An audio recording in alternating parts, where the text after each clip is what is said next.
Antum pernah mendengar kisah nyata yang ditulis oleh seorang ibu ketika dia menuliskan tentang bagaimana haramnya tentang masalah riba. Dia cerita, kami dulunya adalah keluarga yang baik, mengisi kegiatan kami setiap waktunya dengan mencari ilmu.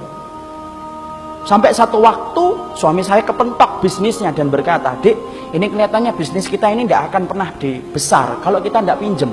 Modal kita cekak, bisnis kita tidak akan besar ini kalau kayak gini." Akhirnya kemudian sang istri berkata, "Ya sudah mas, cari itu. Carilah suami pinjaman yang tidak bersentuhan dengan riba."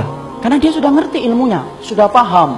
Riba itu merupakan sesuatu yang sangat dibenci, sampai dipermaklumkan perang oleh Allah dan Rasulnya. Dia cari, kepentok, bukannya sabar. Malah kemudian berkata, ini kelihatannya kita nggak dapat pinjaman, harus minjem yang ribawi. Istrinya yang sama-sama sudah ngaji, berkata kepada suaminya, "Ya sudah mas, pinjam aja, kalau memang itu terpaksa." Nah kita ini gampang sekali ngomong darurah. Nanti tutup dengan sholat, banyak sedekah. Riba mah tidak bisa ditutup dengan sholat dan tidak sedekah. Emang antum kira dengan kemudian riba setelah itu sedekah, kemudian sedekah antum diterima? Tidak diterima sedekah orang yang dari riba. Jangan dianggap remeh riba itu ikhwan. Karena kalau kita nggak ngingetin ini, rusak negara kita ini gara-gara riba. Karena Allah permaklumkan perang. Akhirnya singkat ceritanya kemudian akhirnya bersentuhan. Mereka ngerti ilmunya tetapi tidak mampu menampik lambean pinjaman ribawi ketika itu begitu menggiurkan.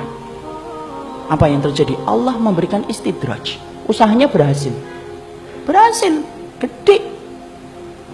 Maka kemudian sang istri bercerita ketika usahanya semakin besar, maka kegiatan kami yang setiap harinya mengkaji, mendatangi majelis ilmu, kemudian jarang kita datangi.